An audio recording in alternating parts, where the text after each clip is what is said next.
کبھی کسی بندے کو اتنا تنگ نہ کرنا کہ وہ اتنی تکلیف میں آئے کہ وہ خود تو کچھ نہیں کر سکتا، ماڑا ہے، لیکن پھر وہ رات کو اپنے رب کی بارگاہ میں بیٹھ کے کہے کہ تو حاکم و عادل ہے مگر تیرے جہاں میں ہے تلخ بہت بندہ مزدور کے اوقات۔ پھر ایسا نہ ہو غریب ہے، ماڑا ہے، خود تو کچھ نہیں کر سکا، پھر اللہ کی بارگاہ میں تیری شکایت کرے۔ ایسا نہ کرنا۔ میرے نبی پاک علیہ السلام کے درویش صحابی تھے حضرت سعید بن زید رضی اللہ تعالیٰ عنہ، فقیر فاقہ مست، حضرت عمر رضی اللہ تعالیٰ عنہ کے قریبیوں میں سے تھے۔ ایک عورت نے الزام لگا دیا زمین کے قبضے کا۔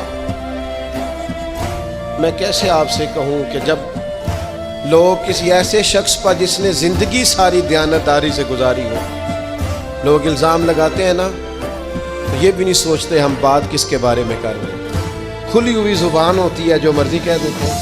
حضرت سعید بن زید پر الزام لگا دیا، اتنا بڑا آدمی، محبوب کا صحابی، اور عورت نے الزام لگا دیا۔ اور جب اللہ والے بد دعا دیتے نہیں، لیکن جب کوئی تکلیف اتنی دے، کلیجہ پھٹ جائے، پھر بندہ کیا کرے؟ وہی بات کہ اب وہ کچھ کہہ نہیں سکتے تھے، ایک عورت پر کس طرح کوئی بات ہو سکتی تھی؟ دونوں ہاتھ اللہ کی بارگاہ میں اٹھائے، یہ صحیح حدیث میں موجود، دونوں ہاتھ اللہ کے حضور اٹھا کے عرض کرنے لگے، مالک اگر یہ عورت جھوٹی ہے نا تو پھر اسے اندھا کر دے اور اس کی قبر اس کے گھر میں بنا دے۔